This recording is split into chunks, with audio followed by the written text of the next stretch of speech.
Hi everyone, ഇന്ന് നമ്മൾ നോക്കുന്നത് ശ്രീ ഹരിശങ്കർ പർസായി രചിച്ച ത്രിശങ്കു ബേച്ചാര എന്ന് പറഞ്ഞ വ്യംഗ്യാണ്. ആ വ്യംഗ്യന്റെ സമ്മറിയാണ് ഇന്നിവിടെ നമ്മൾ നോക്കുന്നത് കേട്ടോ. അപ്പോൾ വ്യംഗ്യം എന്ന് പറയുന്നത് ആക്ഷേപഹാസ്യത്തിനെയാണ്. സൊസൈറ്റിയിലെ ഏതെങ്കിലും ഇമ്പോർട്ടൻ്റ് ആയിട്ടുള്ള ഒരു ടോപ്പിക്കിനെ എടുത്തിട്ട് അതിനെ ഹാസ്യരൂപേണ അവതരിപ്പിക്കുന്നത്, അതിനെയാണ് നമ്മൾ വ്യംഗ്യം എന്ന് പറയുന്നത്. അപ്പോൾ നമുക്ക് സമ്മറി നോക്കാം. त्रिशंकु एक अध्यापक था जो शहर के एक गंदे मोहल्ले में रहता था. उसे लगभग हर चीज से शिकायत थी, पर सबसे अधिक शिकायत अपने मकान से थी. അപ്പം ഈ ഒരു വ്യംഗ്യയിലെ സെൻട്രൽ ക്യാരക്ടർ ആയിട്ടുള്ളത് ത്രിശങ്കു ആണ്. ത്രിശങ്കു എന്ന് പറയുന്നത് ഒരു അധ്യാപകനാണ്.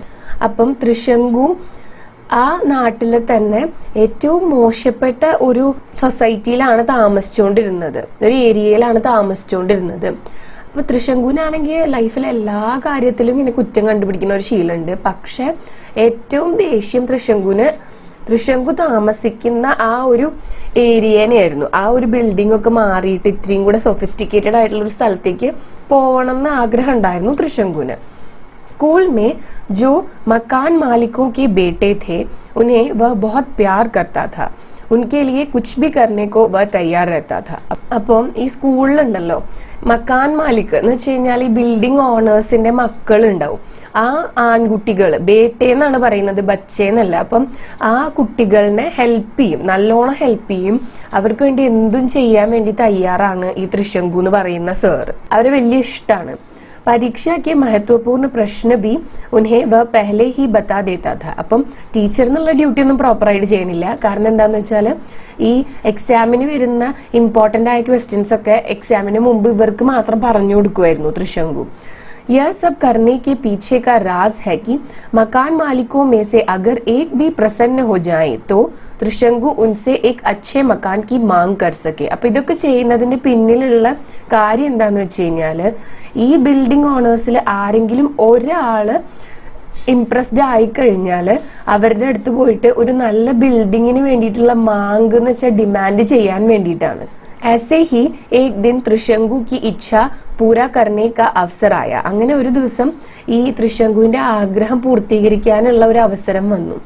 रेट कंट्रोलर विश्वामित्र के बेटे की मदद त्रिशंकु ने की थी और इसी कारणवश वह त्रिशंकु से प्रसन्न हुआ. അങ്ങനെ ആ ഒരു ഏരിയയിലത്തെ റേറ്റ് കൺട്രോളർ ആയിട്ടുള്ള വിശ്വാമിത്ര എന്ന് പറഞ്ഞ ഒരാളുടെ മകനെ എക്സാമിൽ പാസ്സാവാൻ വേണ്ടിയിട്ട് ത്രിശങ്കു ഹെൽപ്പ് ചെയ്തു. അപ്പം അയാൾ വളരെയധികം प्रसन्ननाയിരുന്നു, വളരെയധികം ഇംപ്രസ്ഡ് ആയിരുന്നു. विश्वामित्र का काम था कि मकानों के किराए पर नियंत्रण रखे और खाली मकान किराएदारों को दे. അപ്പോൾ ഈ റേറ്റ് കൺട്രോളർ ആയിട്ടുള്ള വിശ്വാമിത്രന്റെ ജോലി എന്താന്ന് വെച്ച് കഴിഞ്ഞാല് ഈ ബിൽഡിങ്സിന്റെ ഒക്കെ കിറായ എന്ന് വെച്ച് കഴിഞ്ഞാൽ റെന്റ്, ആ റെന്റ് ഒക്കെ നിയന്ത്രിക്കുക. അത് കൂടാതെ ഖാലി ആയിട്ടുള്ള ബിൽഡിങ്സ് ഉണ്ടെങ്കിൽ അത് കിറായദാർ എന്ന് വെച്ച് കഴിഞ്ഞാൽ അവിടെ റെന്റ് പേ ചെയ്ത് നിൽക്കുന്ന ആളുകൾ അവർക്ക് കൊടുക്കുക എന്നുള്ളതാണ്. അതായത് ആവശ്യക്കാർക്ക് ബിൽഡിങ്സ് അലോട്ട് ചെയ്ത് കൊടുക്കുകയും എന്നിട്ട് പിന്നെ അവരുടെ നിന്ന് റെന്റ് കളക്ട് ചെയ്യുക. ഇതാണ് റെന്റ് കൺട്രോളറിന്റെ ജോലി. അത് ചിലപ്പോൾ ചോദിക്കാം, റെന്റ് കൺട്രോളറിന്റെ ജോലി എന്താണ്, അല്ലെങ്കിൽ വിശ്വാമിത്രന്റെ ജോലി എന്താണ് എന്നുള്ളത് ഈ ഒരു വ്യംഗ്യയില്. ഉസ്നെ ത്രിശങ്കു സെ കഹാ തുംഹേ ജോ ബി ചാഹിയെ തും മാങ് ലോ. അപ്പൊ ഈ വിശ്വാമിത്ര എന്ത് ചെയ്തെന്ന് വെച്ച് കഴിഞ്ഞാൽ ത്രിശങ്കുവിന്റെ അടുത്ത് പറഞ്ഞു, നിനക്ക് എന്താ വേണ്ടെന്ന് വെച്ചാൽ നീ ചോദിച്ചോ, ഞാൻ അത്രയും ഇംപ്രസ്ഡ് ആണ്, എന്ത് ചോദിച്ചാലും തരുമെന്ന്. तो त्रिशंकु ने उससे कहा कि वह उसे किसी अच्छे मोहल्ले में एक अच्छा मकान दिला दे. അപ്പം ത്രിശങ്കു പറഞ്ഞു, അത്ര ഇംപ്രസ്ഡ് ആണെങ്കിൽ ഒരു കാര്യം ചെയ്യും, ഒരു നല്ലൊരു സൊസൈറ്റിയിൽ എനിക്കൊരു നല്ല ബിൽഡിംഗ് വാങ്ങി തരുമോന്ന് ചോദിക്കും, അറേഞ്ച് ചെയ്ത് തരുമോന്ന് ചോദിക്കും. विश्वामित्र ने अपनी डायरी खोजी तो पता चला स्वर्गपुरी नाम का एक मोहल्ला है, वहां पर एक മക്കാൻ ഹെ. അപ്പം വിശ്വാമിത്ര തന്റെ ഡയറി എടുത്ത് മറിച്ചു നോക്കിയപ്പോൾ അതിൽ സ്വർഗപുരി എന്ന് പറഞ്ഞിട്ടുള്ള നല്ലൊരു സൊസൈറ്റി ഉണ്ട്, അവിടെ ഒരു ബിൽഡിംഗ് കാലിയുണ്ട്. ഇസ് മുഹല്ലേക്കോ സിവിൽ ലൈൻസ് ബി കഹത്തെ ഹെ. അപ്പൊ ഈ ഒരു സൊസൈറ്റീനെ സിവിൽ ലൈൻസ് എന്നും കൂടി പറയാറുണ്ട്, സ്വർഗപുരി എന്നും പറയാറുണ്ട്, സിവിൽ ലൈൻസ് എന്നും പറയാറുണ്ട്. ഇന്ദ്രദേവ് നാമക് एक सज्जन के कई मकान है वहां और वहां का एक खाली मकान त्रिशंकु को मिलने वाला था. അപ്പം ഈ ഒരു സൊസൈറ്റിയിലെ ബിൽഡിങ്സ് ഒക്കെ ഇന്ദ്രദേവ് എന്ന് പറഞ്ഞിട്ടുള്ള ഒരാളുടെയാണ്. അപ്പം അദ്ദേഹത്തിന്റെ ബിൽഡിങ്സിൽ അവിടെ കാലിയായത് ഉണ്ട്, അതിലൊരു ബിൽഡിംഗ് ആണ് ത്രിശങ്കുവിന് കൊടുക്കാന്ന് പറഞ്ഞത്. വിശ്വാമിത്രനെ ഇന്ദ്രസെ ബാത് ബി കർലി ഥി. അപ്പൊ വിശ്വാമിത്ര ആണെങ്കിൽ ഇന്ദ്രനോട് സംസാരിക്കുകയും ചെയ്തിട്ടുണ്ടായിരുന്നു. मगर त्रिशंकु दुविधा में पड़ गया था क्योंकि स्वर्गपुरी की दुनिया ही अलग थी और किराया भी ज्यादा था. അപ്പം തൃശങ്കുവിനാണെങ്കിൽ ഇതുവരെ പ്രശ്നമൊന്നും ഉണ്ടായിരുന്നില്ല. പക്ഷെ അവിടെ ബിൽഡിംഗ് കിട്ടുന്നായപ്പം സംശയമായി ഇതൊക്കെ ശരിയാവുമെന്ന്. കാരണം എന്താന്ന് വെച്ചാൽ ഈ സ്വർഗപുരി എന്ന് പറഞ്ഞാൽ ഇത്രയും കൂടെ സൊഫിസ്റ്റിക്കേറ്റഡ് ആയിട്ടുള്ള ലൈഫ് സ്റ്റൈലുള്ള ആൾക്കാരുള്ള ഒരു സ്ഥലമാണ്.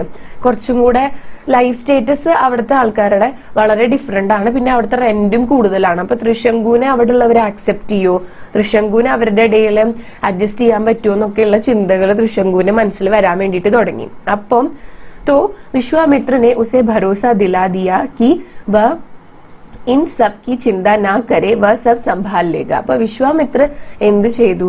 തൃശങ്കുവിനെ അഷ്വർ ചെയ്തു, റീഅഷ്വർ ചെയ്തു. നിങ്ങളൊന്നുകൊണ്ടും പേടിക്കണ്ട, ഞാൻ എന്ത് ചെയ്യാം, എല്ലാ കാര്യങ്ങളും ഞാൻ അറേഞ്ച് ചെയ്യാം, എല്ലാം ഞാൻ മാനേജ് ചെയ്യാം, എല്ലാം ശരിയാവും എന്ന് പറഞ്ഞിട്ട് समाधानिപ്പിച്ചു त्रिशंकु ने. विश्वामित्र ने यह भी कहा कि महीने के पहले तारीख से पहले अपने सारे सामान निकाल ले, नहीं तो 1 महीने का किराया और देना पड़ेगा पुराने मकान मालिक को. അപ്പം ഇതൊക്കെ പറഞ്ഞിട്ട് വിശ്വാമിത്ര ഒരു കാര്യം കൂടി പറഞ്ഞു. എന്താണ്? പണ്ട് താമസിച്ചിരുന്ന ബിൽഡിംഗ് ഇല്ലേ, അവിടുന്ന് മാസത്തിന്റെ 1-ാം തീയതിക്ക് മുമ്പായിട്ട് ലഗേജ് ഒക്കെ ഷിഫ്റ്റ് ചെയ്യേ, അല്ലെങ്കിൽ 1-ാം തീയതി അവിടെ ലഗേജ് വെച്ചു എന്ന് പറഞ്ഞിട്ട് അതിന്റെയും കൂടെ റെന്റ് കൊടുക്കേണ്ടതായിട്ട് വരും. അപ്പം വേഗം തന്നെ സാധനങ്ങൾ ഷിഫ്റ്റ് ചെയ്തിട്ട് ഈ സിവിൽ ലൈൻസിലേക്ക് പോവാൻ വേണ്ടി പറയാണ്. യഹ് സബ് സുൻകർ त्रिशंकु ने ऐसा ही किया. അപ്പൊ വിശ്വാമിത്ര പറഞ്ഞത് കേട്ടിട്ട് അതേപോലെ തന്നെയാണ് त्रिशंकु എല്ലാ കാര്യങ്ങളും ചെയ്തത്. परंतु जब वह इंद्रदेव के पास पहुंचा तो उसने त्रिशंकु को खूब अपमानित किया और जब उसने विश्वामित्र का नाम लिया तो उसके बारे में भी बहुत बुरा भला कहा. അപ്പം പക്ഷെ ഇന്ദ്രദേവിന്റെ അടുത്തേക്ക് പോയി, ഈ ലഗേജ് ഒക്കെ ആയിട്ട് പോയി തൃശങ്കു. അവിടെ ചെന്നപ്പോ ഇന്ദ്രദേവ് ആണെങ്കിൽ തൃശങ്കുവിനെ നിർത്തി അപമാനിക്കായിരുന്നു. നിന്നെ പോലുള്ള ആൾക്കാരെ ഒന്നും ഇവിടെ കയറ്റി താമസിപ്പിക്കാൻ പറ്റില്ല എന്ന് പറഞ്ഞിട്ട് ഒരുപാട് ഇൻസൾട്ട് ചെയ്തു തൃശങ്കുവിനെ. അപ്പൊ തൃശങ്കു പറഞ്ഞു, ഞാൻ വിശ്വാമിത്ര പറഞ്ഞിട്ടാണ് ഇങ്ങോട്ട് വന്നത്, അദ്ദേഹം എല്ലാ കാര്യങ്ങളും ഡീൽ ചെയ്തിട്ടുണ്ടെന്നാണല്ലോ എന്റെ അടുത്ത് പറഞ്ഞത് എന്ന്. അങ്ങനെ അപ്പൊ എന്ത് ചെയ്തു ഇന്ദ്ര, ഈ വിശ്വാമിത്ര അതാരാ എന്റെ അടുത്ത് ഇങ്ങനെ പവറുള്ള പോലെ സംസാരിക്കാൻ വേണ്ടിയിട്ട്, എന്നെക്കാളും സുപ്രീമാണെന്നാണോ വിശ്വാമിത്ര വിചാരിച്ചിരിക്കുന്നത്, എന്റെ ബിൽഡിംഗ് ആർക്ക് കൊടുക്കണമെന്ന് ഞാൻ തീരുമാനിക്കും എന്നൊക്കെയുള്ള രീതിയിലാണ് ഇന്ദ്ര സംസാരിക്കുന്നത്. പിന്നെന്താ, തൃശങ്കുവിന്റെ അടുത്ത് വേറെ വഴിയൊന്നുമില്ല, കുറെ തർക്കിക്കാൻ നോക്കി, പക്ഷെ ഒന്നും നടന്നില്ല. जब और कोई रास्ता नहीं बचा था तो त्रिशंकु ने विश्वामित्र के पास जाना ही उचित समझा. അപ്പം ഇപ്പൊ ഇനി തൃശങ്കുവിന്റെ അടുത്ത് വേറെ വഴിയൊന്നുമില്ല, വിശ്വാമിത്രന്റെ അടുത്തേക്ക് തിരിച്ചു പോവാന്നല്ലാതെ. കാരണം ഇന്ദ്ര പറഞ്ഞു അവിടുത്തെ ബിൽഡിങ്ങിൽ കയറ്റി താമസിപ്പിക്കില്ല എന്ന്. वहां जाकर पता चला कि अब त्रिशंकु का पहला यानी कि पुराना मकान भी उससे वापस नहीं मिल सकता, क्योंकि विश्वामित्र ने वह मकान किसी और को किराए पर दे दिया है. പക്ഷേ ഈ തൃശങ്കു വിശ്വാമിത്രന്റെ അടുത്ത് തിരിച്ച് ചെന്നപ്പോഴാണ് മനസ്സിലാവുന്നത് തൃശങ്കുവിന്റെ പഴയ ബിൽഡിങ്ങിലേക്കും ഇനി പോവാൻ വേണ്ടി പറ്റില്ല. കാരണം വിശ്വാമിത്ര അവിടെ ഒഴിവ് വന്നപ്പം അത് വേറൊരു ആൾക്ക് റെന്റിന് കൊടുത്തു എന്നുള്ളത്. ഇപ്പൊ എന്തായി, തൃശങ്കുവിന് പുതിയ ബിൽഡിങ്ങും കിട്ടിയില്ല, പഴയ ബിൽഡിങ്ങും കിട്ടിയില്ല, ഇനിയിപ്പോ കയ്യിൽ ഒന്നുമില്ല, അങ്ങനത്തെ അവസ്ഥയായി. उसके पास अब कोई और रास्ता नहीं बचा था, जाने के लिए कोई जगह बची नहीं थी. इसलिए उसने अपना सामान उठाया और धर्मशाला की ओर चल पड़ा. तब से त्रिशंकु धर्मशाला में ही पड़ा है. അപ്പോൾ ഇനി തൃശങ്കുവിന്റെ അടുത്ത് ഒരു വഴിയില്ല, എവിടെയും പോവാനുമില്ല, പോവാൻ വേണ്ടിയിട്ട് ആരും ഇല്ല, ഒരു സ്ഥലവും ഇല്ല. അപ്പം തൃശങ്കു എന്ത് ചെയ്തു, തൃശങ്കുവിന്റെ ലഗേജ് ഒക്കെ എടുത്തിട്ട് അടുത്തുള്ള ഒരു ഈ ധർമ്മശാല എന്ന് പറയുമ്പോൾ സത്രം അല്ലെങ്കിൽ വഴിയമ്പലം എന്നൊക്കെ പറയാം, അങ്ങനെ ആ ഒരു വഴിയമ്പലത്തില് പോയി ഇരുന്നു. അപ്പം മുതൽ തൃശങ്കു അവിടെ തന്നെയാണ് താമസിക്കുന്നത് എന്നാണ് പറയുന്നത്. അപ്പൊ ഇത് വ്യംഗ്യാണെന്ന് നമ്മൾ പറഞ്ഞല്ലോ. അപ്പം എന്ത് കഥേനെ ബേസ് ചെയ്തിട്ടാണ് അല്ലെങ്കിൽ എന്ത് കാര്യത്തിനെ കുറിച്ചിട്ടാണ് ഇത് എഴുതിയിട്ടുള്ളത്, എന്തിനെയാണ് ആക്ഷേപിക്കുന്നത് എന്നും കൂടി അറിയണ്ടേ.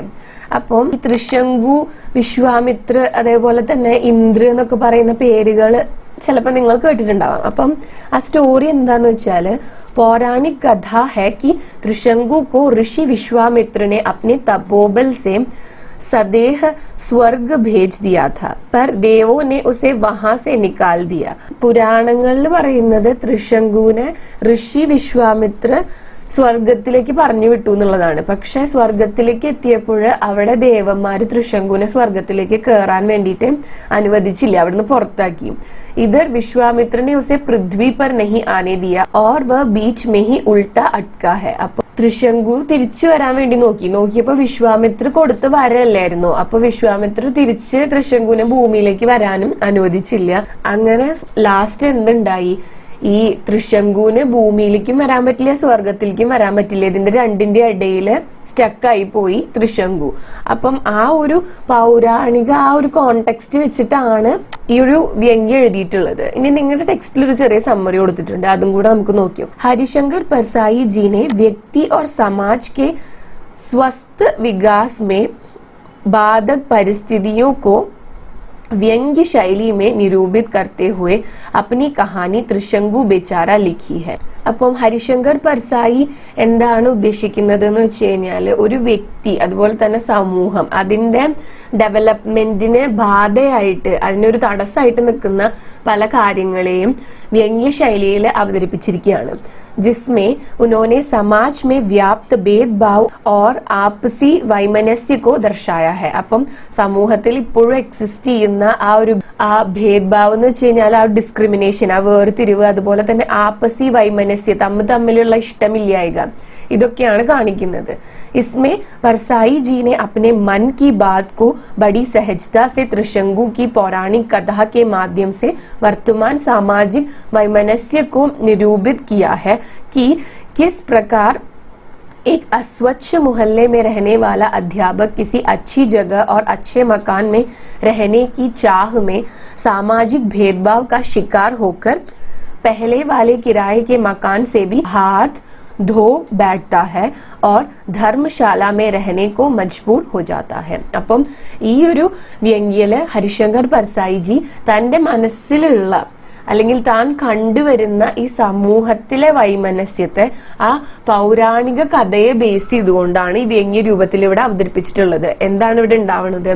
ഒരു ഡേർട്ടി ആയിട്ടുള്ള ഒരു മുഹല്ലയിൽ താമസിക്കുന്ന ഒരു അധ്യാപകൻ, ആ അധ്യാപകന് ഒരു ആഗ്രഹമുണ്ട് നല്ലൊരു സൊസൈറ്റിയിലേക്ക് മാറണം എന്നുള്ളത്. പക്ഷെ അവിടെ ചെല്ലുമ്പം ഈ സമൂഹത്തിലെ വേർതിരിവിന്റെ ഇരയായിട്ട് അദ്ദേഹത്തിന് പുതിയ ബിൽഡിങ്ങും കിട്ടുന്നില്ല, പഴയ ബിൽഡിങ്ങും കിട്ടുന്നില്ല. അവസാനം ഒരു സത്രത്തില് ഒരു ധർമ്മശാലയില് താമസിക്കേണ്ടതായിട്ട് വരികയാണ്. നിവൃത്തിയില്ലാതെ അവിടെ താമസിക്കേണ്ടതായിട്ട് വരികയാണ്. അപ്പൊ ഈ വീഡിയോ ഇത്രയേ ഉള്ളൂ. വീഡിയോ നിങ്ങൾക്ക് യൂസ്ഫുൾ ആയിട്ടുണ്ടാവുമെന്ന് കരുതുന്നു. യൂസ്ഫുൾ ആയിട്ടുണ്ടെങ്കിൽ ആ വീഡിയോ ലൈക്ക് ചെയ്യുക, ഷെയർ ചെയ്യുക, ചാനൽ സബ്സ്ക്രൈബ് ചെയ്യുക. അതുപോലെ തന്നെ നിങ്ങളുടെ സജഷൻസിനെ കോമെന്റ്സിൽ എഴുതി അറിയിക്കുക കേട്ടോ. Thanks for watching the video.